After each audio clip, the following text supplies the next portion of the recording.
Eu estava no altar quando minha vida desmoronou pela segunda vez. A primeira foi quando perdi meu pai aos 23 anos. A segunda foi naquele sábado de maio, aos 62 anos, quando achei que finalmente teria meu final feliz. O salão estava lindo, flores brancas e lilás por todo lado, exatamente como eu sempre sonhei. Maurício segurava minha mão e sorria daquele jeito calmo dele, aquele sorriso que me fez acreditar que ainda havia tempo para mim. O padre estava no meio da cerimônia, falando sobre compromisso e lealdade, quando ouvi a voz dela. Viviane estava no terceiro banco, de pé, minha prima. A menina que criei desde os 8 anos de idade, quando minha irmã Luciana morreu. Ela usava um vestido azul royal que eu mesma ajudei a escolher na semana anterior. Lembro que pensei que a cor ficava linda nela. Eu preciso falar. A voz dela cortou o salão como vidro quebrando. Eu não posso deixar isso acontecer. Senti o aperto da mão de Maurício aumentar. Olhei para ele e vi algo no rosto dele que nunca tinha visto antes. Não era surpresa, era medo. Viviane, não... Maurício começou a falar, mas ela continuou. Estou grávida. Ela colocou a mão na barriga. E o pai é ele, é o Maurício. O silêncio que caiu naquele salão foi do tipo que machuca os ouvidos. 120 pessoas me olhando. 120 testemunhas da minha humilhação. Senti minhas pernas fraquejarem, mas me segurei na beirada do altar. Não ia cair, não na frente de todo mundo. Mas antes de continuarmos com essa história, eu peço gentilmente que você se inscreva no canal, curta o vídeo e me diga de qual cidade você está me ouvindo. Me encantaria saber aonde está chegando as nossas histórias. Yolanda, eu posso explicar. Maurício soltou minha mão.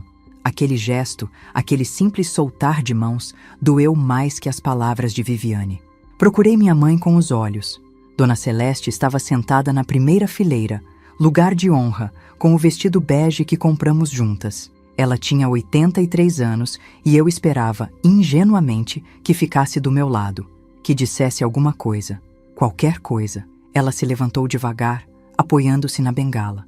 Caminhou até ficar entre mim e Viviane. E quando abriu a boca, senti o chão sumir debaixo dos meus pés. Yolanda, você precisa perdoar sua prima. A voz dela era firme. Pelo menos ela teve coragem de contar antes de você assinar os papéis. Imagine se você descobrisse depois de casada. Perdoar. Essa palavra ecoou na minha cabeça. Perdoar a menina que eu criei, que eu coloquei na faculdade, que morou na minha casa até os 25 anos. Perdoar o homem que eu ia jurar amor eterno há 2 minutos atrás. E minha mãe achava que eu devia agradecer pelo timing. Mãe, minha voz saiu engasgada. Não seja dramática. Todo mundo erra. A Viviane é jovem. Foi um momento de fraqueza. O Maurício também. Você pode superar isso. Foi nessa hora que algo dentro de mim quebrou. Não foi a raiva que tomou conta. Foi uma clareza fria, cristalina. Olhei para minha mãe, para Viviane chorando no banco, para Maurício parado como uma estátua no altar, e entendi.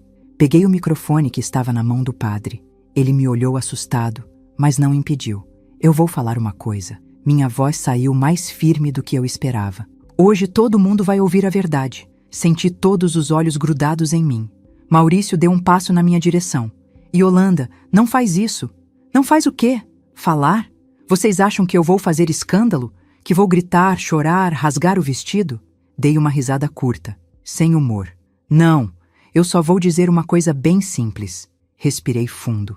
62 anos da minha vida passaram pela minha cabeça em segundos. Todas as vezes que coloquei os outros na frente. Todas as vezes que engoli mágoa para manter a paz. Todas as vezes que fui a forte, a compreensiva, a que resolvia os problemas de todo mundo. Eu passei a vida inteira sendo a pessoa que todo mundo precisa. A filha que sustenta a mãe, a tia que cria a sobrinha, a irmã que resolve os problemas. Achei que finalmente tinha encontrado alguém que me via, que me queria, mas estava enganada. Olhei para Maurício. Ele estava pálido. Você não me ama. Nunca amou. E sabe o que é pior? Eu acho que eu sabia. No fundo, eu sempre soube. Mas estava tão cansada de estar sozinha que fingi que não via. Virei para Viviane. E você? Eu te criei como se fosse minha filha. Paguei sua escola, sua faculdade, seu primeiro carro. Te dei um teto quando você não tinha para onde ir. E você faz isso comigo. As lágrimas dela escorriam, borrando a maquiagem. Tia, eu não queria. Não me chama de tia. As palavras saíram geladas. Não depois disso. Finalmente olhei para minha mãe. Ela estava com aquela expressão que eu conhecia tão bem. A expressão de quem acha que está certa, que está fazendo o melhor para todo mundo. E a senhora, mãe?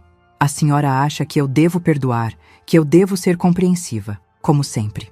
Senti um nó na garganta, mas continuei. A senhora sabe o que eu percebi agora?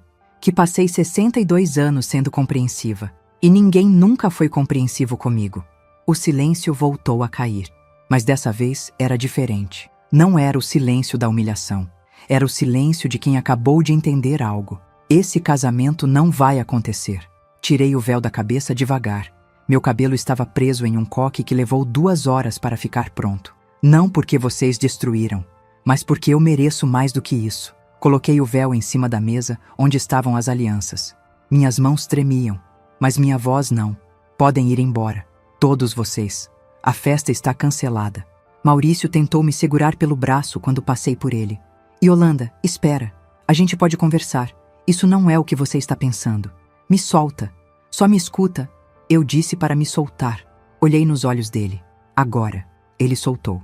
Desci os 3 degraus do altar sentindo o peso do vestido de noiva. Custou R$ 4.700. Trabalhei horas extras durante 3 meses para pagar à vista. Parecia importante na época. Agora parecia só um pano caro que eu nunca mais ia usar. As pessoas abriam caminho conforme eu passava. Alguns rostos mostravam pena. Outros mostravam curiosidade mórbida.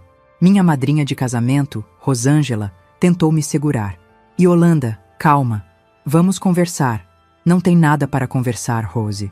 Mas a Viviane pode estar mentindo. Olha o rosto do Maurício e me diz se ela está mentindo. Rose olhou para trás, para o altar. Não disse mais nada. Cheguei na porta do salão. A luz do sol de maio estava forte lá fora. Meu carro estava estacionado a uns 50 metros dali. 50 metros que pareciam 50 quilômetros. Foi quando ouvi a voz da minha mãe atrás de mim.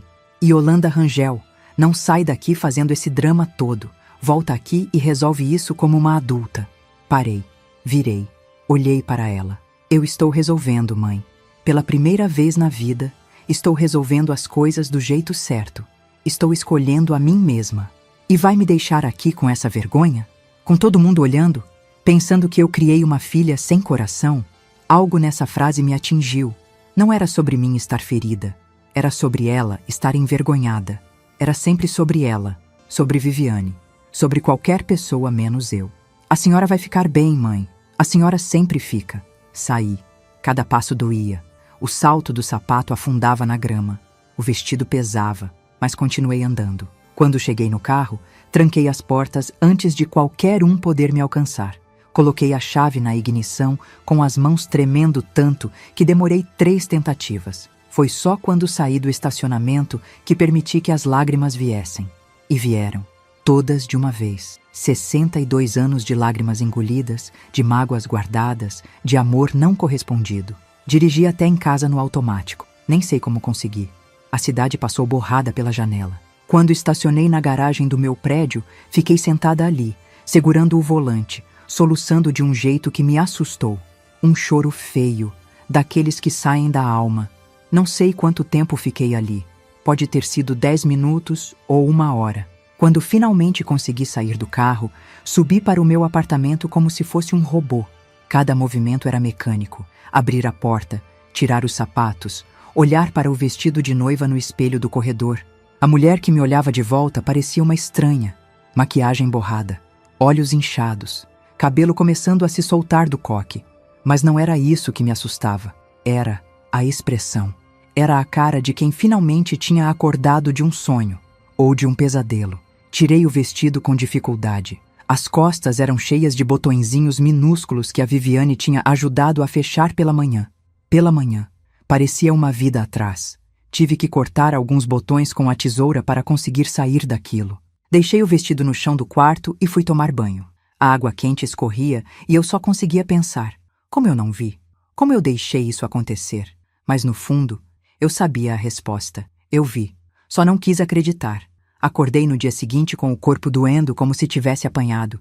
A luz entrava pela janela e por 1 segundo, só 1 segundo, esqueci o que tinha acontecido. Então vi o vestido de noiva jogado no chão e tudo voltou de uma vez. O telefone tinha 23 chamadas perdidas. 12 da minha mãe, 7 de Viviane, 4 de Maurício. Não atendi nenhuma. Coloquei o celular no silencioso e fui fazer café. Era domingo. Deveria estar em lua de mel agora.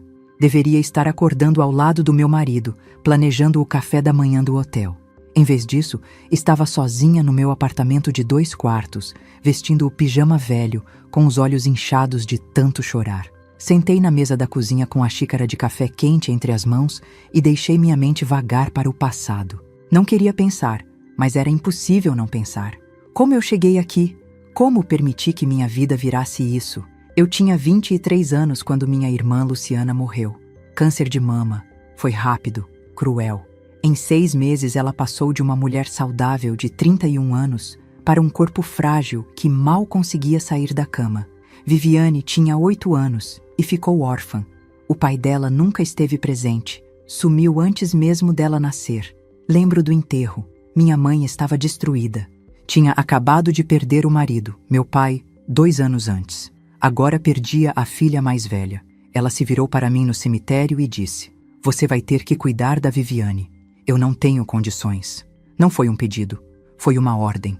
E eu, que sempre fui a filha obediente, a certinha, a responsável, aceitei sem questionar. Viviane veio morar comigo. Eu morava em um apartamento de 1 quarto na Zona Norte. Trabalhava como auxiliar administrativa em uma empresa de contabilidade. Ganhava R$ 1.200 por mês. Não era muito, mas dava para viver. Com Viviane ficou apertado. Tive que arrumar um segundo emprego de meio período em uma loja de roupas aos fins de semana. Viviane dormia no sofá-cama da sala. Ela era uma criança difícil, revoltada com a perda da mãe, cheia de raiva do mundo. Gritava comigo, dizia que eu não era a mãe dela, que eu não mandava nela. Mas de noite, quando achava que eu estava dormindo, eu ouvia ela chorando baixinho. Criei aquela menina.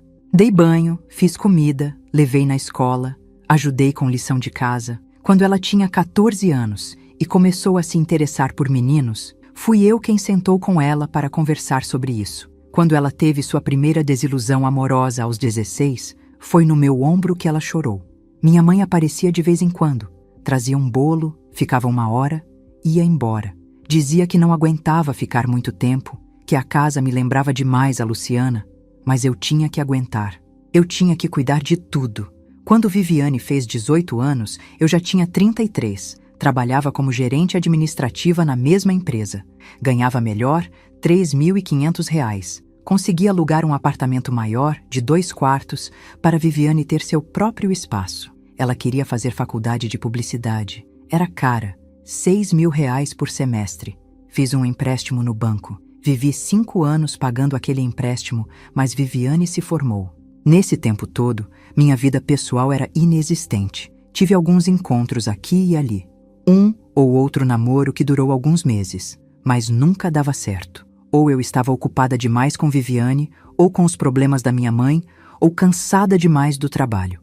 Os homens se cansavam de ficar em segundo plano e iam embora. E eu nem tinha energia para ficar triste. Minha mãe sempre teve problemas financeiros. Meu pai deixou algumas dívidas quando morreu.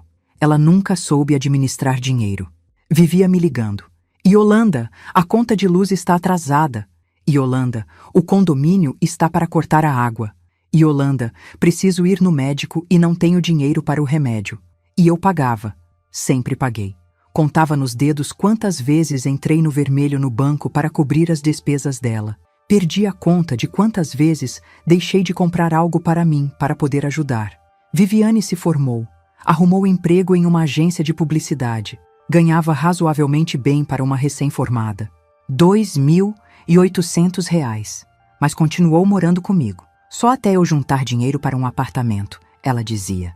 Ficou até os 25 anos. Quando saiu, foi porque arrumou um namorado e foi morar com ele. Não porque tinha juntado dinheiro.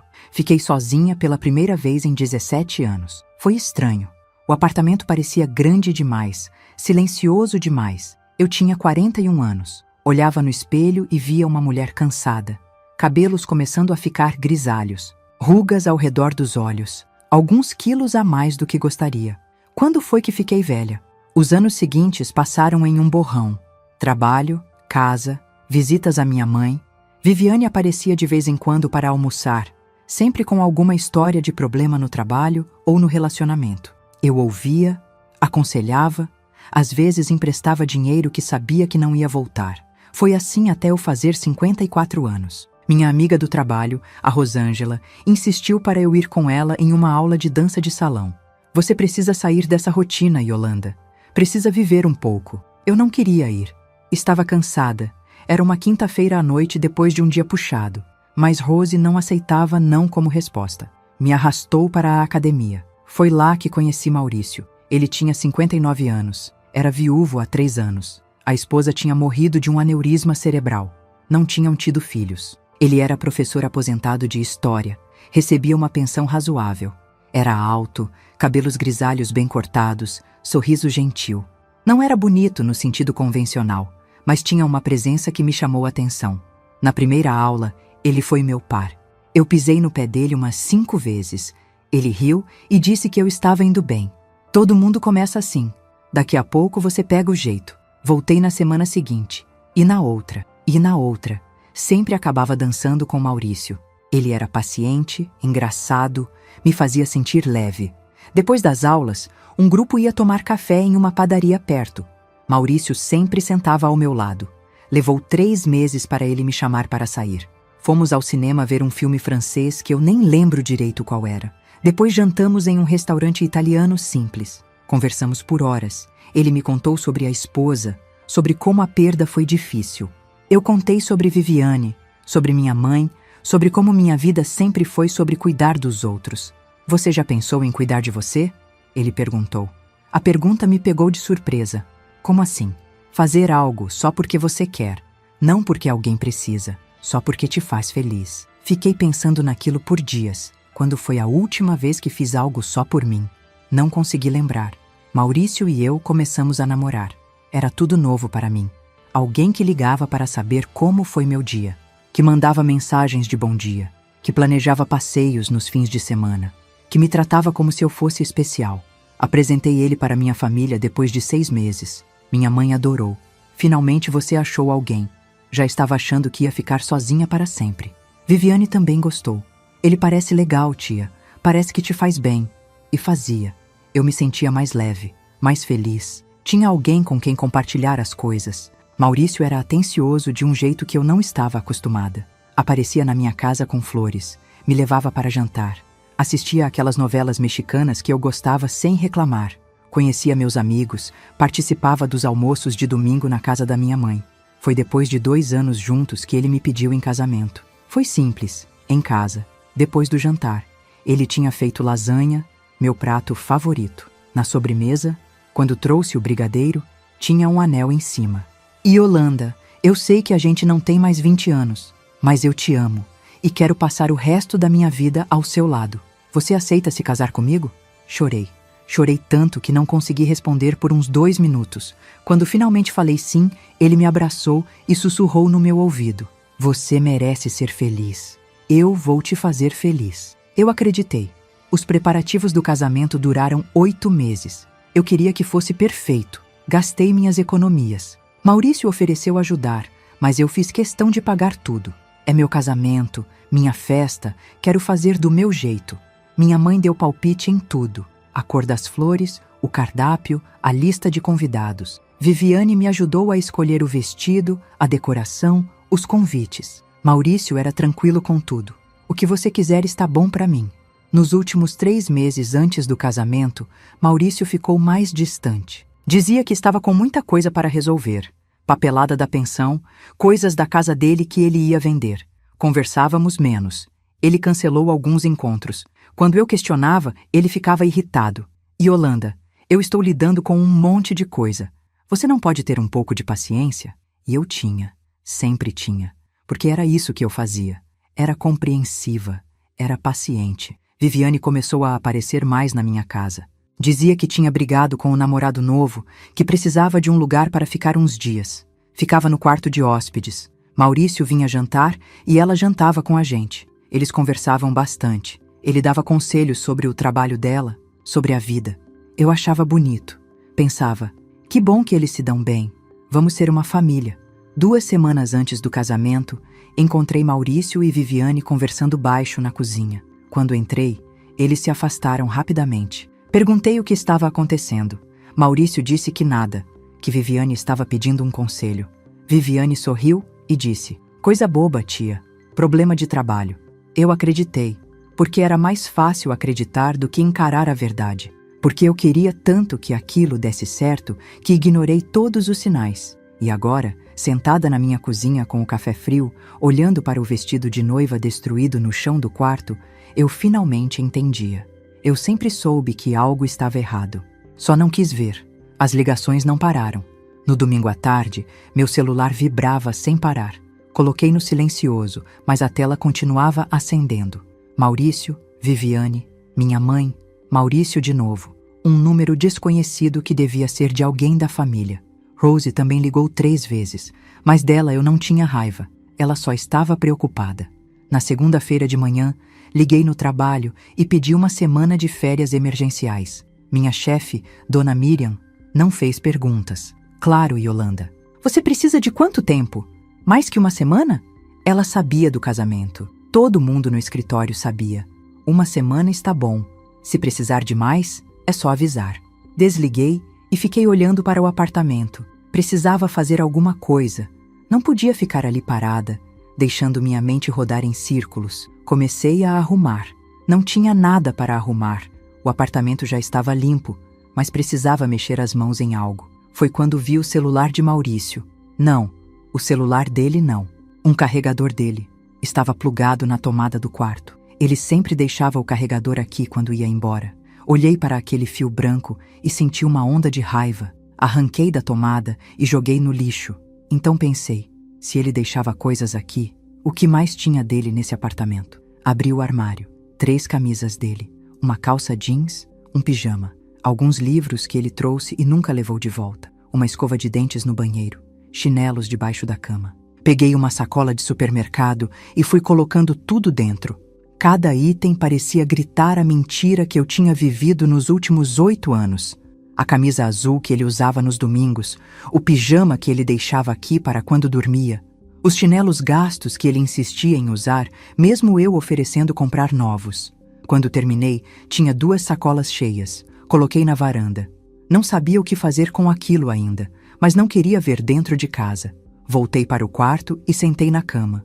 O celular estava na mesinha de cabeceira, ainda vibrando com mensagens. Peguei e, contra meu melhor julgamento, olhei. 15 mensagens de Maurício. As primeiras eram pedidos de desculpa. "Yolanda, me desculpa. Eu sei que estraguei tudo. Por favor, me deixa explicar. Não era para ser assim. As mais recentes eram diferentes. Você está sendo infantil. Eu mereço uma chance de falar. Você não pode simplesmente me ignorar." Infantil. Ele me chamou de infantil. Respirei fundo e bloqueei o número dele. Não ia ler mais nada. As mensagens de Viviane eram piores. "Tia, por favor, atende. Eu preciso falar com você. Não era para acontecer assim. Eu nunca quis te machucar. Você tem que entender. Eu me apaixonei. Não foi planejado. Apaixonei." Como se isso justificasse alguma coisa. Bloqueei ela também. Minha mãe tinha mandado só 3 mensagens, mas eram as que mais me machucavam. "Yolanda, para de drama e volta aqui. Precisamos resolver isso. A Viviane está destruída. Você precisa conversar com ela. Não acredito que você está fazendo isso, depois de tudo que fizemos por você. Depois de tudo que fizeram por mim." Li aquela frase 3 vezes. O que exatamente eles fizeram por mim? Fui até o computador e abri o histórico bancário. Queria ver em números o que já sabia no coração. Começando de 10 anos atrás, quando consegui guardar as primeiras senhas do Internet Banking. Transferência para Celeste Rangel, R$ 500. Motivo: conta de luz atrasada. Transferência para Celeste Rangel, R$ 1.200. Motivo: condomínio e remédios. Transferência para Viviane Santos, R$ 800. Motivo: emergência. Não lembrava qual. Transferência para Celeste Rangel, R$ 2.000. Motivo: telhado da casa precisando de reparo. Transferência para Viviane Santos, R$ 1.500. Motivo: carro quebrou. E assim por diante. Página após página. Fui somando mentalmente. Parei quando cheguei em 38 mil reais, e isso era só os últimos 10 anos, só as transferências que conseguia ver no banco. Não contava o dinheiro em espécie, os pagamentos de contas direto no meu nome, a comida que eu comprava quando elas vinham jantar. 38 mil reais. E minha mãe achava que eles tinham feito algo por mim. O interfone tocou. Olhei no relógio. 2:30 da tarde. Não estava esperando ninguém. Alô? Yolanda, sou eu. Abre. Era a Viviane. Não. Por favor, tia. Só quero conversar. Não tem nada para conversar. Tem sim. Você não me deixou explicar. Não foi como você está pensando. Desliguei o interfone. Ele tocou de novo. E de novo. E de novo. Depois de uns 5 minutos, parou. Olhei pela janela. Viviane estava parada na calçada, olhando para cima. Usava uma calça jeans e uma blusa rosa. A barriga estava reta. Nada de gravidez aparente. Mas era cedo ainda. Ou talvez nem houvesse gravidez. Talvez fosse tudo mentira. Ela ficou ali por uns 20 minutos. Pegou o celular, digitou algo, guardou. Meu telefone vibrou. Não olhei. Finalmente, ela entrou no carro e foi embora. Passei o resto da tarde tentando entender como não tinha percebido.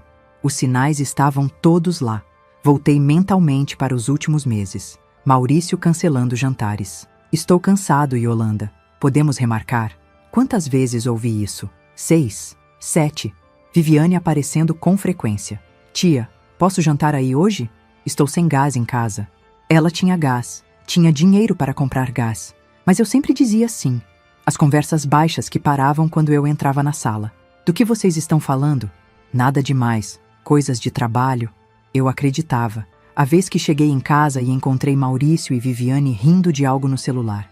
Eles ficaram sem graça quando me viram. É um vídeo engraçado que a Viviane me mostrou. Pedi para ver. Não era tão engraçado assim, mas eu ri junto para não parecer neurótica. Eu peço gentilmente que você se inscreva no canal, curta o vídeo e me diga de qual cidade você está me ouvindo. Dessa forma, você me motiva a continuar contando mais relatos para você. As mensagens de texto. Maurício sempre com o celular na mão. Antes ele deixava em qualquer lugar. Nos últimos meses, estava sempre com ele. Até no banheiro. Estou esperando uma ligação importante, ele dizia quando eu comentava. E minha mãe. As coisas que ela dizia e que eu deixava passar. O Maurício parece meio distante, não? Será que ele está realmente pronto para casar de novo? A Viviane comentou que acha o Maurício muito atraente. Mas é natural, né? Ele é bonito para a idade dele. Você tem certeza que quer casar, Yolanda?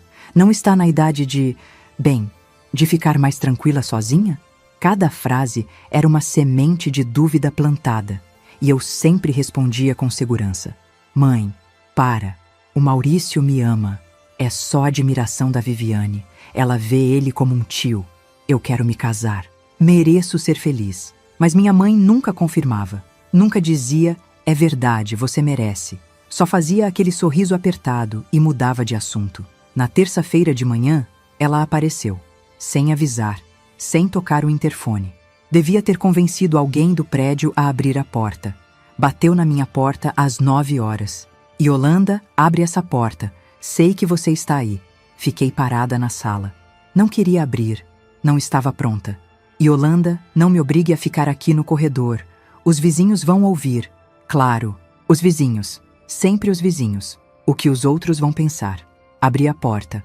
Minha mãe entrou como um vendaval. Ela era pequena, 1,55 m, mas tinha uma presença que enchia qualquer ambiente. Cabelos brancos presos em um coque, vestido florido, a bengala batendo no chão.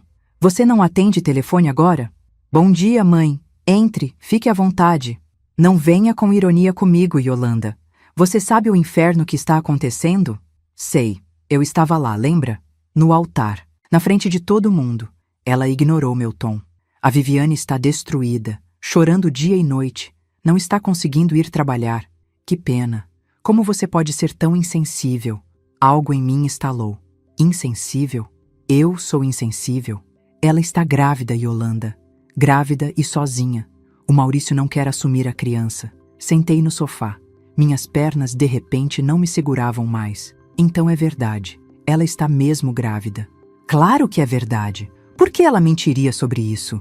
Por que ela dormiu com meu noivo? Minha mãe suspirou. Aquele suspiro longo e cansado que eu conhecia desde criança. O suspiro de "Você é tão difícil". Essas coisas acontecem, Yolanda. As pessoas se apaixonam. Não dá para controlar. Não dá para controlar. Repeti as palavras dela devagar. A Viviane não conseguiu controlar a atração pelo meu noivo. O Maurício não conseguiu controlar. Mas eu tenho que controlar minha mágoa, minha raiva, minha dor. É isso? Você está dramatizando. Dramatizando. Levantei, fui até o quarto, peguei o vestido de noiva ainda no chão. Voltei e joguei na frente dela.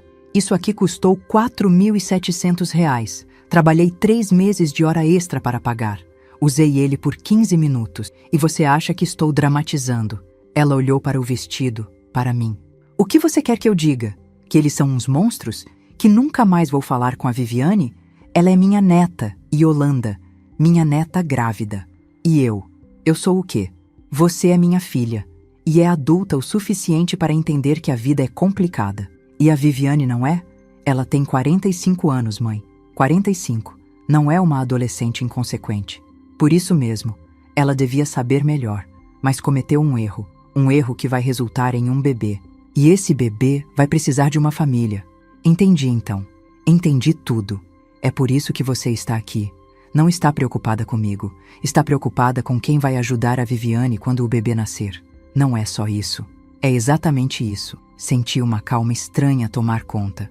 Você está preocupada que eu vire as costas para a Viviane e aí quem vai ter que ajudar é você.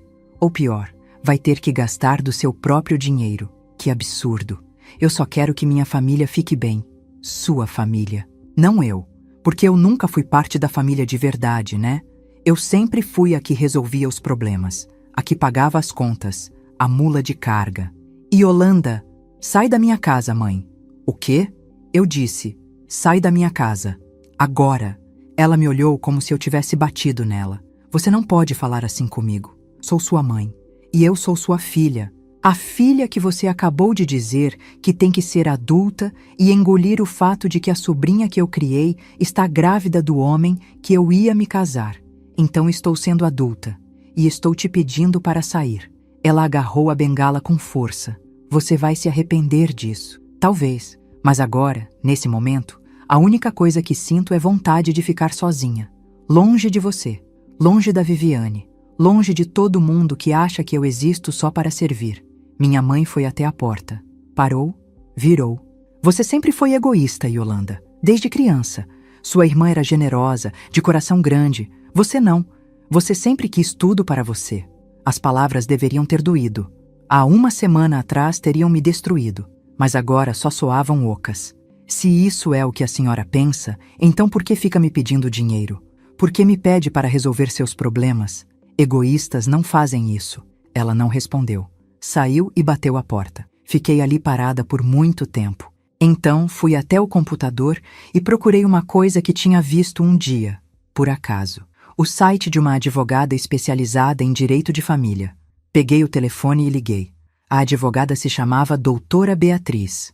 Tinha um escritório pequeno em Pinheiros, 2º andar de um prédio comercial antigo. Marquei para a quinta-feira de manhã.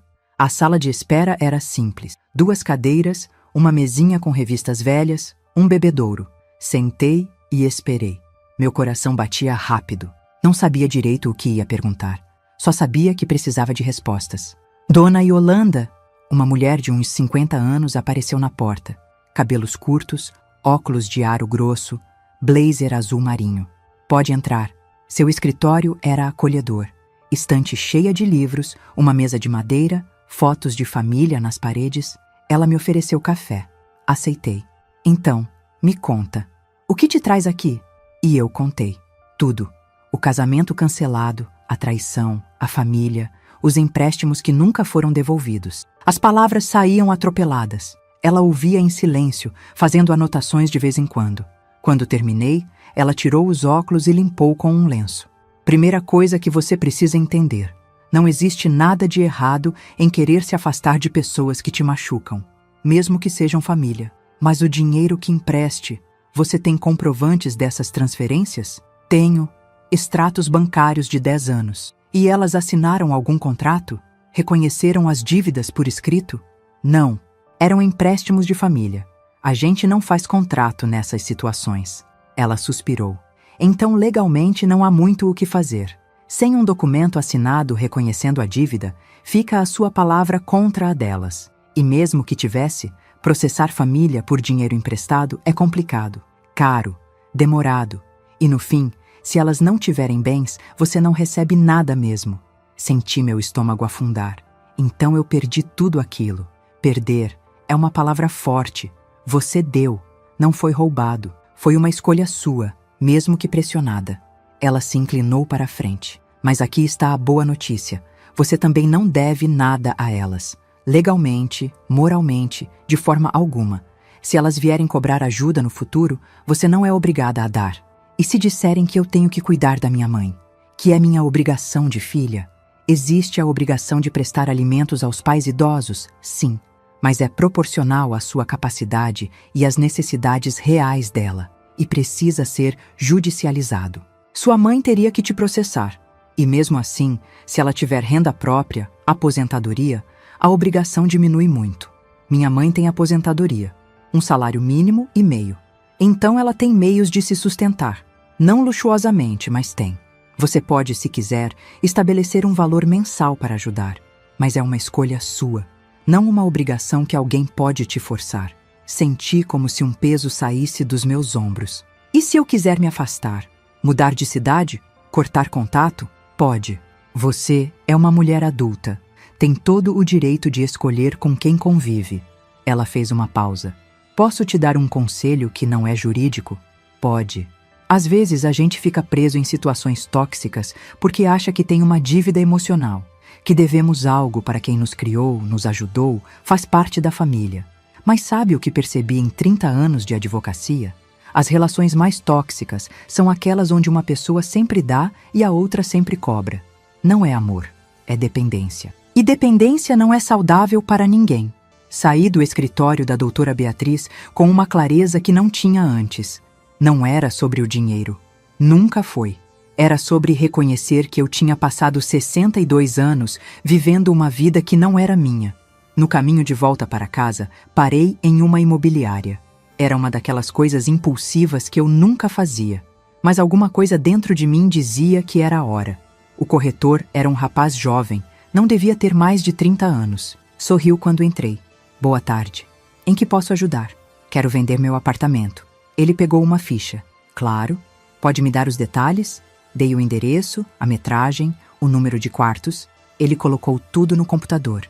Pelo que estou vendo aqui, apartamentos nessa região estão vendendo entre 280 e 320 mil. O seu está em bom estado? Está. Bem conservado. Móveis planejados na cozinha e no quarto. Tudo funcionando. Ótimo. Posso fazer uma visita amanhã para avaliar melhor? Pode. E a senhora já sabe para onde vai? Está comprando outro imóvel? Ainda não decidi, mas quero algo menor, em outra cidade. Ele ergueu as sobrancelhas. Mudança grande, então.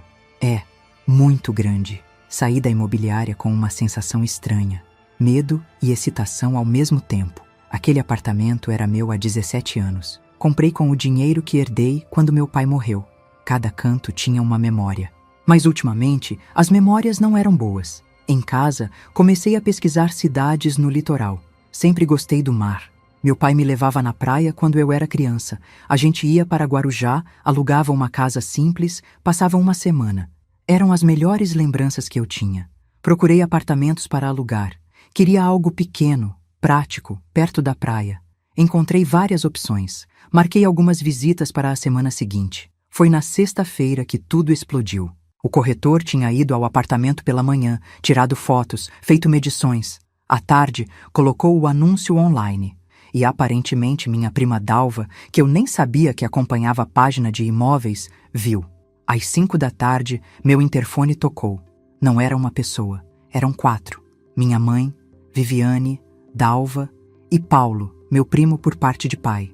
Yolanda, a gente precisa subir, é importante. A voz de Dalva pelo interfone. Não queria abrir, mas sabia que se não abrisse, ia ser pior. Iam ficar no prédio, fazer escândalo. Conhecia minha família. Abri a porta e esperei. Ouvi o elevador subindo, as vozes no corredor. Então eles entraram. Minha mãe vinha na frente, apoiada na bengala. Viviane atrás, olheira funda, cara de quem não dormia há dias. Dalva, 58 anos, sempre metida em tudo, com aquela cara de indignação. E Paulo, 60 anos, o primo que só aparecia quando precisava de algo. É verdade? Minha mãe foi direto ao ponto. Você está vendendo o apartamento? Estou. E não ia falar nada para ninguém? Não achei necessário. Dalva deu um passo à frente. Não achou necessário? Você vai se mudar e não conta para a família? Desde quando a minha vida é assunto de vocês? Desde que a gente é família. Ela quase gritou. A gente tem direito de saber o que você está fazendo. Direito! Olhei para cada um deles. Vocês têm direito de saber. Mas eu não tive direito de saber que meu noivo estava com minha prima? Silêncio. Eu não tive direito de construir uma vida sem ter que sustentar todo mundo. Não tive direito de ser feliz. Mas vocês têm direito de saber se eu vou me mudar. É isso? Paulo pigarreou. Yolanda, não precisa ser dramática. A gente só está preocupado. Preocupado com o quê? Com o fato de que não vou estar mais aqui para ser a salvadora de todo mundo? Minha mãe sentou no sofá sem pedir licença. Senta aqui, Viviane. Você não pode ficar de pé muito tempo. Viviane sentou. Ela me olhou com aqueles olhos chorosos. Tia, você não pode ir embora. Não agora. Eu estou grávida. Vou precisar de ajuda. Você tem 45 anos. É uma mulher adulta. Vai dar conta. Mas eu sempre contei com você. Você sempre foi. Você sempre esteve lá. E você sempre se aproveitou disso. As palavras saíram mais duras do que eu pretendia. Mas eram verdade. Dalva cruzou os braços. Que absurdo. A Viviane não se aproveitou de nada. Você que sempre fez questão de ajudar todo mundo. Ninguém te obrigou. Ninguém me obrigou? Dei uma risada sem humor. Vocês sabem quantas vezes eu quis dizer não? Quantas vezes eu estava cansada, sem dinheiro, precisando de tempo para mim, mas não disse não porque vocês me faziam sentir culpada? Isso é desculpa. Paulo balançou a cabeça. Você sempre gostou de se fazer de mártir, de coitada. Algo dentro de mim estourou. Sai da minha casa. Agora. O quê? Eu disse, sai da minha casa, todos vocês. Agora. Minha mãe se levantou, apoiando-se na bengala. Você não está falando sério. Estou. Muito sério. Quero que vocês saiam. E não voltem. Yolanda. Viviane começou a chorar. Por favor, eu sei que errei. Sei que estraguei tudo. Mas você não pode me abandonar agora. Não com o bebê vindo. Eu não estou abandonando ninguém. Estou apenas parando de ser responsável pela vida de todo mundo. É a mesma coisa. Não é. Você confunde as coisas, Viviane. Sempre confundiu. Eu te ajudar quando você precisava não era obrigação. Era amor. Mas você transformou o amor em obrigação. E agora quer que eu continue, mesmo depois do que você fez. Minha mãe deu um passo na minha direção. Você vai abandonar sua prima grávida. Que filha você é? As palavras eram para doer. E doíam. Mas não do jeito que ela esperava. Sou a filha que vocês nunca respeitaram. Minha voz estava calma agora, fria até. A filha que vocês usaram a vida inteira, que sempre foi boa o suficiente para resolver problemas, mas nunca boa o suficiente para ter a própria felicidade. Isso não é verdade. É sim. E sabe o que é pior? Eu deixei. Eu permiti, porque achei que era isso que famílias faziam, que amor era sacrifício. Mas não é. Amor é recíproco. Amor não cobra. Amor não manipula. Dalva revirou os olhos. Que dramática! Você leu isso em algum livro de autoajuda? Não. Aprendi vivendo. Aprendi quando ninguém perguntou se eu estava bem no meu casamento cancelado. Quando ninguém se importou com a minha dor. Só com a dívida que eu ia deixar de pagar. Ninguém está pensando em dinheiro. Paulo começou. Não. Então por que vocês estão aqui? Porque viram que estou vendendo o apartamento e ficaram preocupados que eu vá sumir com o dinheiro que vocês acham que tem direito. Silêncio de novo. Mas dessa vez era um silêncio culpado. Saiam da minha casa. Abri a porta. Agora. Um por um, eles saíram. Paulo primeiro, sem olhar para trás. Dalva depois, murmurando algo sobre ingratidão. Viviane passou por mim chorando. Tentou tocar meu braço, mas afastei. Minha mãe foi a última. Parou na porta e me encarou. Você vai se arrepender disso. Quando você ficar velha, doente, sozinha, vai lembrar desse dia. E não vai ter ninguém. Pode ser, mas prefiro estar sozinha do que cercada de gente que só quer usar. Eu sou sua mãe e eu sou sua filha. E isso não te deu o direito de me tratar como tratou a vida inteira. Ela não respondeu. Saiu. Fechei a porta e encostei nela, tremendo. Ouvi o elevador descendo, o silêncio voltando. Fui até o quarto e abri o armário.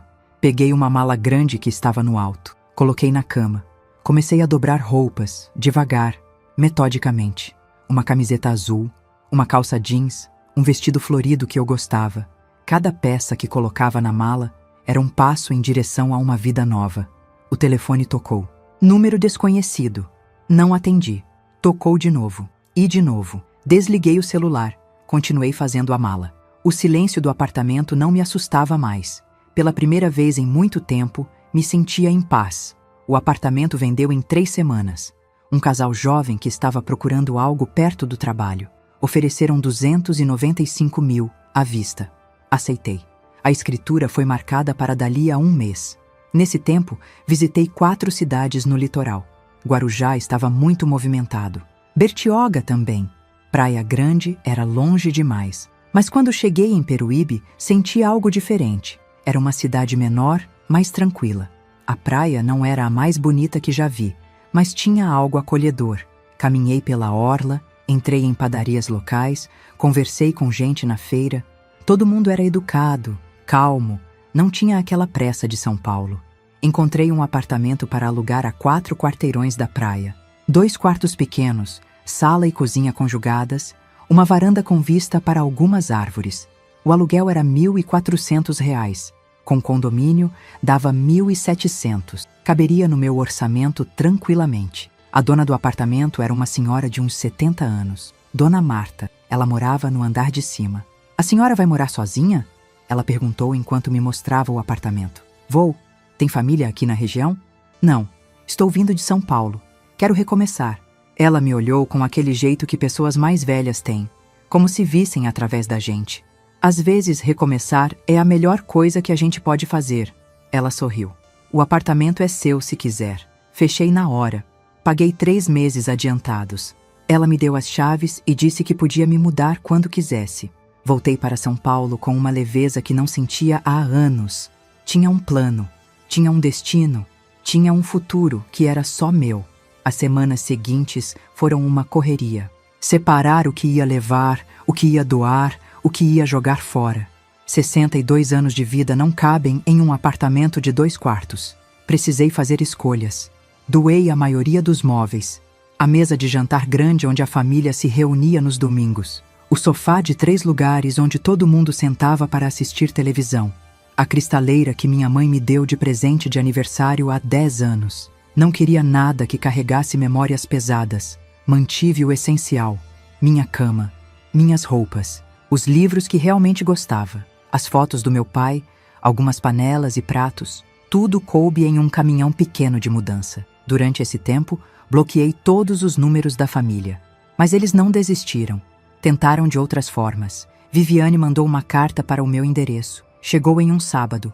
O envelope tinha o nome dela escrito à mão no verso.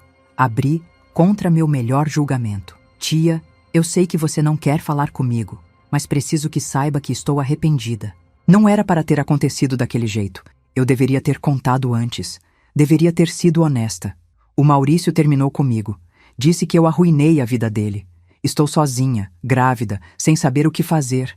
A vovó não tem condições de me ajudar. Você sempre foi minha mãe de verdade. Por favor, não me abandona agora. Dobrei a carta e joguei no lixo. Não com raiva, com indiferença. E percebi que isso era mais libertador que qualquer raiva. Minha prima Dalva apareceu no prédio 2 vezes. Não subi para atender. O porteiro ligou no interfone. Dona Yolanda, tem uma senhora aqui querendo falar com a senhora. Qual o nome? Dalva. Pode dizer que não estou. Mas ela disse que é urgente, que é sobre sua mãe. Meu coração apertou por 1 segundo. O que aconteceu? Ouvi a voz de Dalva ao fundo. Yolanda, sua mãe teve uma queda. Está no hospital. Você precisa vir. Respirei fundo. Pergunte qual hospital. Hospital São Camilo. Desliguei e liguei direto para o hospital. Pedi informações sobre Celeste Rangel, minha mãe. A atendente checou. Sim, ela deu entrada hoje pela manhã. Queda em casa. Fraturou o punho. Já foi atendida. Está estável. É grave? Não. Vai precisar usar tala por algumas semanas, mas não tem risco. Obrigada. Desliguei. Liguei no interfone de volta. Pode dizer para minha prima que já liguei no hospital. Minha mãe está bem. Não vou descer. Ouvi Dalva gritar algo, mas o porteiro desligou. No dia seguinte recebi uma mensagem de um número desconhecido. Era minha mãe. Quebrei o pulso. Sua prima teve que me levar no hospital. Você não apareceu. Que tipo de filha faz isso? Não respondi. Bloqueei o número. 2 dias depois, outro número desconhecido. Outra mensagem da minha mãe. Vou precisar de fisioterapia. Não tenho dinheiro para pagar. Você vai me deixar assim? Bloqueei de novo. As mensagens continuaram vindo, sempre de números diferentes. Ela pedia emprestado o celular de vizinhos, de gente na igreja, de qualquer um. Mas eu não respondia. E toda vez que bloqueava um número, sentia um pouco mais de liberdade. Uma semana antes da mudança, recebi uma ligação do trabalho. Era a dona Miriam, minha chefe. Yolanda, pode passar aqui no meu escritório? Fui. Ela estava com uma cara estranha, preocupada. Senta, preciso te contar uma coisa. Sentei. Sua mãe ligou aqui ontem. Disse que você está tendo um surto, que abandonou a família, que está agindo de forma estranha. Pediu para eu falar com você, para convencer você a voltar para casa. Fechei os olhos. Claro que ela faria isso. Yolanda, o que está acontecendo? Você está bem? Estou. Muito bem, na verdade. Sua mãe disse... Minha mãe está tentando me manipular, como sempre fez. Respirei fundo. Miriam, você conhece minha história? Sabe quantos anos eu passei sustentando minha família? Sei que você sempre foi muito dedicada a eles. Dedicada não é a palavra. Explorada é melhor. Contei a ela. Não tudo, mas o suficiente. O casamento cancelado, a traição, a família aparecendo só para pedir dinheiro. Quando terminei, ela balançou a cabeça. Meu Deus, Yolanda, eu não sabia. Ninguém sabia, porque eu não contava. Tinha vergonha. Achava que o problema era comigo, que eu não era boa o suficiente. E agora? Agora eu entendi que não era o problema. Eu era a solução fácil deles, e cansei de ser solução. Ela ficou em silêncio por um tempo. Então disse, você está fazendo a coisa certa. É? É. E se sua mãe ligar de novo, vou dizer que você está bem e que ela precisa respeitar suas escolhas. Obrigada. Saí do escritório aliviada. Pelo menos havia pessoas que entendiam, que não me julgavam. A semana da mudança chegou. Na quinta-feira, o caminhão passou para carregar minhas coisas. Eram apenas 12 caixas e alguns móveis pequenos. Cabeu tudo fácil. Fiz uma última limpeza no apartamento. Cada cômodo vazio ecoava. Lembrei de quando comprei aquele lugar, há 17 anos. Estava tão feliz. Era meu. Só meu. Nunca imaginei que seria ali que construiria e destruiria tanta coisa. Na sexta-feira, dia da escritura, encontrei os compradores no cartório. O casal era simpático, animado. A mulher estava grávida. Estamos tão felizes com o apartamento. É perfeito para começar nossa família. Sorri. Vai ser muito bom para vocês. Assinamos os papéis. A transação foi rápida. Quando saí do cartório, tinha R$295 mil na conta. Era um recomeço caro, mas necessário. Passei o fim de semana em um hotel. Na segunda-feira de manhã, peguei a estrada para Peruíbe. Eram 145 quilômetros, 2 horas de viagem. Coloquei uma playlist de músicas antigas no rádio e dirigi. A cidade me recebeu com um sol forte e vento com cheiro de mar. Cheguei no apartamento às 10h30 da manhã. O caminhão de mudança já estava lá. Dona Marta também. Bem-vinda, ela acenou. Vim ajudar a descarregar. Não precisa, Dona Marta. A senhora não precisa se esforçar. Bobagem. Vou só indicar onde colocar as coisas. Levamos a manhã toda descarregando. Ao meio-dia, estava tudo dentro. Dona Marta fez sanduíches naturais e trouxe. Come alguma coisa. Mudança cansa. Sentamos na varanda, comendo, olhando as árvores balançando com o vento. Era tranquilo, silencioso. Bom, posso te fazer uma pergunta? Dona Marta falou depois de um tempo. Pode. Você está fugindo de alguém? A pergunta me pegou de surpresa. Por que pergunta isso? Porque reconheço o olhar. Tive esse olhar uma vez, há muito tempo. E você estava? Fugindo? Estava. De um casamento que me destruía. Vim para cá há 40 anos, sozinha, sem dinheiro, só com a roupa do corpo. Melhor decisão da minha vida. Não me arrependi? Nunca. Teve dias difíceis? Teve. Solidão? Também. Mas nunca me arrependi de escolher minha paz. Olhei para ela e vi o futuro, ou um futuro possível. Uma mulher que escolheu a si mesma e sobreviveu, que viveu. Não estou fugindo, falei depois de um tempo. Estou me libertando. Ela sorriu. É a mesma coisa, e está tudo bem. Passei os dias seguintes organizando o apartamento, desempacotando caixas, arrumando roupas, colocando as coisas nos lugares. Era pequeno, mas era meu. Só meu. Uma semana após a mudança, estava na padaria comprando pão quando recebi uma ligação. Número de São Paulo que eu não conhecia. Quase não atendi, mas algo me fez aceitar. Alô? Yolanda? Sou eu, Rosângela. Rose, minha amiga do trabalho. A única pessoa que eu não bloqueei. Rose, como você conseguiu meu número? Pedi para a Miriam. Espero que não se importe. Não. Tudo bem. Então é verdade? Você se mudou? Mudei. Para Peruíbe. Sozinha? Sozinha. Ouvi ela suspirar do outro lado. Yolanda, sua família está fazendo um escândalo. Sua mãe ligou para o escritório de novo. A Viviane foi lá ontem tentando descobrir seu endereço. Rose, não dá nenhuma informação. Por favor, não vou dar. Pode ficar tranquila. Só liguei para saber se você está bem. Estou. Melhor do que estive em muito tempo. Tem certeza? Não está solitária? Não está com medo? Olhei ao redor. A padaria cheia de gente comprando pão, conversando sobre o tempo, sobre a maré, sobre coisas simples. Lá fora, o sol brilhava forte e eu podia ouvir o barulho distante das ondas. Tenho certeza, pela primeira vez na vida, tenho certeza de que estou no lugar certo. Então estou feliz por você. E Yolanda, fala, você foi corajosa. Não é fácil recomeçar. Não nessa idade, mas você fez. Obrigada, Rose. Quando desliguei, percebi que estava chorando. Mas não era tristeza, era alívio, era liberdade. Era a sensação de finalmente estar vivendo minha própria vida. 2 anos se passaram. Hoje acordei às 6 da manhã, como sempre faço. Coloquei o café para passar e fui até a varanda. O sol estava nascendo e a brisa vinha fresca do mar. Tenho 64 anos agora. E pela primeira vez, não tenho medo de envelhecer. Minha rotina é simples. Acordo cedo, tomo café olhando as árvores. Às 8, vou até a praia caminhar. Faço isso todo dia, chuva ou sol.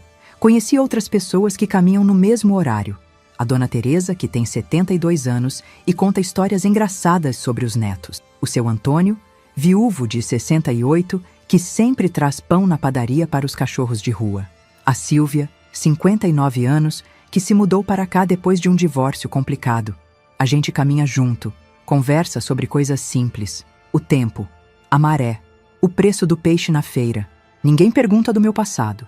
Ninguém cobra nada de mim. É só companheirismo. É só leve. Depois da caminhada, volto para casa e tomo banho. Às 10, vou para a livraria. Consegui o emprego 3 meses depois de me mudar. É uma livraria pequena, de um senhor de 70 anos chamado Seu Armando. Ele precisava de alguém para ajudar meio período. Pago não é grande. R$ 1.200 por mês. Mas não preciso de mais. O dinheiro da venda do apartamento está guardado, rendendo. Uso pouco. Vivo com minha aposentadoria e o salário da livraria. Trabalhar ali é bom. Organizo livros nas prateleiras, atendo os poucos clientes que entram, faço recomendações. Seu Armando é tranquilo. Não fica pegando no meu pé. Confia em mim. Às vezes, quando a loja está vazia, sento na poltrona do canto e leio. Ele não se importa. Foi na livraria que conheci a Clarice. Ela tem 56 anos, professora aposentada, mora sozinha em uma casa a 10 minutos da praia. Entrou na loja procurando um livro sobre jardinagem. Conversamos e descobrimos que morávamos perto. Ela me convidou para tomar café na casa dela. Viramos amigas. A gente se vê 2 vezes por semana. Às vezes vou na casa dela, às vezes ela vem na minha. Fazemos almoço juntas, assistimos filme, conversamos sobre tudo e nada. Ela sabe da minha história. Contei um dia quando ela perguntou se eu tinha família. Ela não julgou, só disse: cada um sabe onde o sapato aperta. Clarice me apresentou outras amigas dela. A gente formou um grupo. 5 mulheres entre 50 e 70 anos, todas com suas histórias, suas cicatrizes. Nos encontramos toda sexta à noite para jantar. Revezamos as casas, conversamos, rimos, às vezes choramos. Mas é diferente. Não tem cobrança, não tem peso. É só estar juntas. Minha mãe tentou contato algumas vezes no primeiro ano, sempre através de outras pessoas. Minha prima enviou um e-mail. Depois uma conhecida da igreja ligou. Até Rose me perguntou se eu não queria pelo menos saber como ela estava. Descobri, através dessas pessoas, que minha mãe está bem. Mora sozinha. A aposentadoria dela aumentou um pouco. Dona Dalva ajuda com algumas coisas. Viviane teve o bebê. Um menino. Deu o nome de Miguel. O Maurício não quis nada com a criança, mas paga pensão porque ela entrou na justiça. Viviane mora com minha mãe agora, dividindo despesas. Quando ouvi tudo isso, esperei sentir algo. Culpa, talvez. Ou pena. Mas não senti nada. Era como ouvir notícias sobre estranhos. Pessoas que fizeram parte da minha vida uma vez, mas que agora não significavam mais nada. 6 meses atrás, recebi um e-mail. Era de Viviane. O assunto dizia: Tia, por favor, leia. Fiquei olhando para aquele e-mail por 3 dias sem abrir. No 4º dia, abri. Tia Yolanda, eu sei que você não quer contato. Respeitei isso por quase 2 anos, mas preciso te dizer algumas coisas. Primeiro, eu sinto muito, muito mesmo. O que eu fiz foi imperdoável. Estraguei sua vida, destruí seu casamento, traí sua confiança. Não tenho desculpa. Fui egoísta, cruel. O Maurício me manipulou, disse que você não o fazia feliz, que ia terminar com você de qualquer jeito. Eu quis acreditar porque era conveniente, mas eu sabia que estava errado. E fiz mesmo assim. Segundo, o Miguel nasceu. É um menino lindo. Toda vez que olho para ele, lembro do que fiz. Lembro que ele existe por causa de uma traição. Por causa de eu ter magoado a pessoa que mais me amou nessa vida. A pessoa que foi mais mãe para mim do que minha própria mãe. Terceiro, a vovó. Celeste não está bem. Não fisicamente. Fisicamente ela está saudável, mas emocionalmente está destruída. Ela sente sua falta. Não admite, porque você conhece ela, mas sente. Fica olhando fotos antigas. Fala de você. Sempre criticando, sempre dizendo que você foi egoísta. Mas eu vejo nos olhos dela que é remorso, que ela sabe que perdeu você. E sabe que foi culpa dela. Não estou pedindo para você voltar. Não estou pedindo para me perdoar. Só queria que você soubesse que o que você fez, de se afastar, foi a coisa certa. Estou aprendendo a ser adulta, a resolver meus problemas, a não depender de ninguém. Está sendo difícil, mas está sendo necessário. Espero que você esteja feliz. De verdade, espero que tenha encontrado a paz que merecia. Você sempre mereceu tudo de bom e a gente só te deu problemas. Cuida-se, tia. Viviane. Li o e-mail 3 vezes, depois fechei e não respondi. Não porque estava com raiva, mas porque não tinha nada a dizer. Aquela Yolanda que ela conhecia, a tia que resolvia tudo, que perdoava tudo, não existia mais. E a nova Yolanda não devia explicações. Há 1 mês, Dona Marta bateu na minha porta. Ela desce de vez em quando para tomar café comigo. Yolanda, tem uma carta para você. Veio no meu nome, mas é para você. Peguei a carta. Reconheci a letra da minha mãe. Abri. Era curta. Yolanda, quebrei o quadril. Fiz cirurgia. Está tudo bem. Vou me recuperar. Mas vou precisar de fisioterapia. Não estou pedindo dinheiro, nem pedindo para você voltar. Só queria que você soubesse, caso você se importe ainda. Sua mãe, Celeste. Fiquei olhando para aquela carta. Pensei em responder. Pensei em ligar, mas não fiz nada. 2 dias depois, enviei um e-mail curto para Viviane. Recebi a notícia sobre minha mãe. Espero que ela se recupere bem. Continuem cuidando dela como puderem. Yolanda. Foi só isso. Não ofereci ajuda.